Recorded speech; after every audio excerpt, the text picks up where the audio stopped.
Isang mapagpalang gabi po sa ating lahat. Ngayon po ay December 13, araw ng Biyernes. At babati po muna tayo sa mga may kaarawan ngayong December 13 sa mga sumusunod.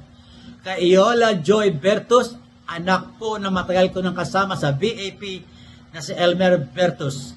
Kay Romel Onalos, final score, Pat Abano, Ronnie Sering Raso, Dren Pajardo, Bong Isprakanite Laksa Jr. at kay Re Wayna. At ganun din po, belated happy birthday sa nagdiwa ng kaarawan kahapon, December 12, sa mga sumusunod. Kay Hok Karataw ng Narecom Qatar, kay Robert Bordon, Jaime Torres, Rockwell Aquino, Ednel Mirabel, Jerry Dalimukon Narboneta, at kay Domus Vigilia. At ganun din po, happy 12 years wedding anniversary po kay kasamang Hok Karataw at sa kanyang buting may bahay si Maylin Karataw. Happy 12 years anniversary, partner.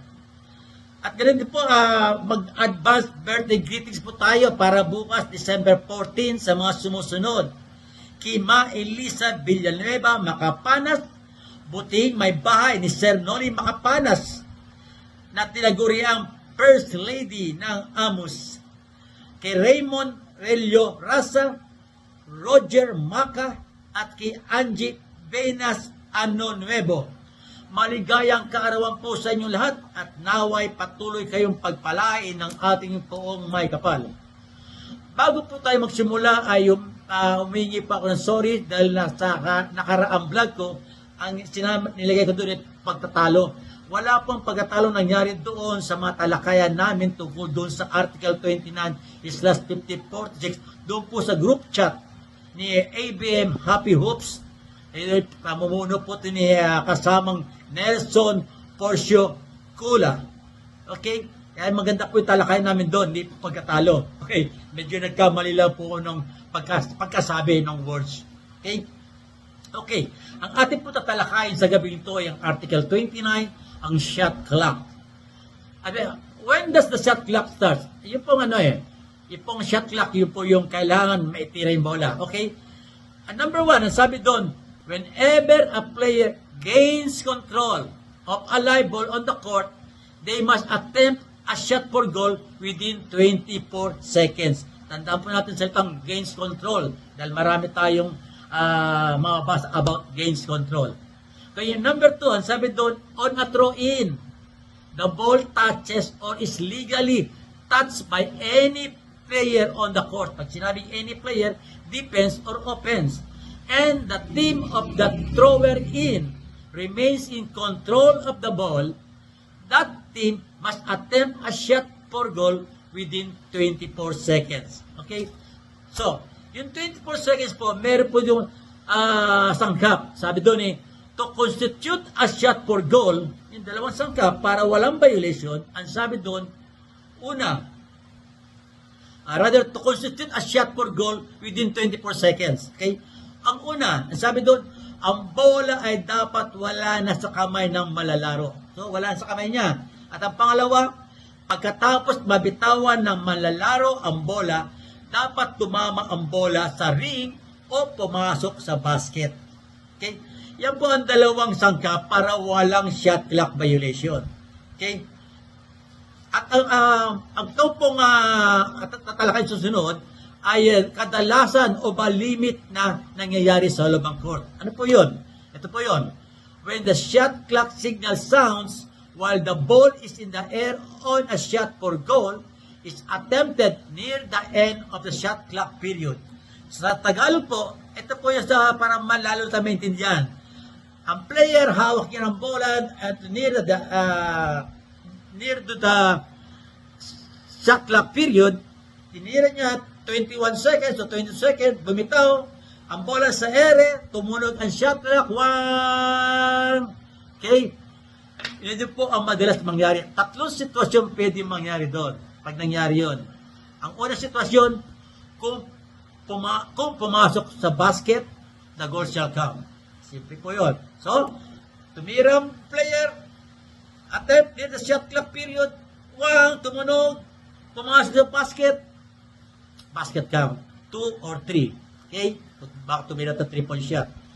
Pangalawa, pwede mangyari, kung tumama sa ring, pero hindi pumasok sa basket, ipagpapatuloy dapat ang laro. Okay? Lumira.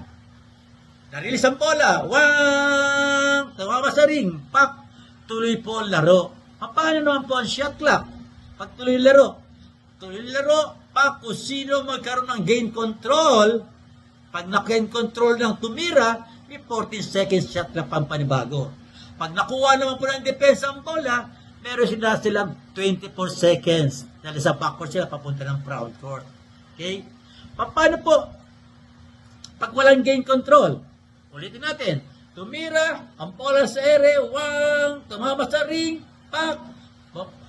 papababa, natapik ng A1, wala pang control. Natapik ng P1, wala pa rin.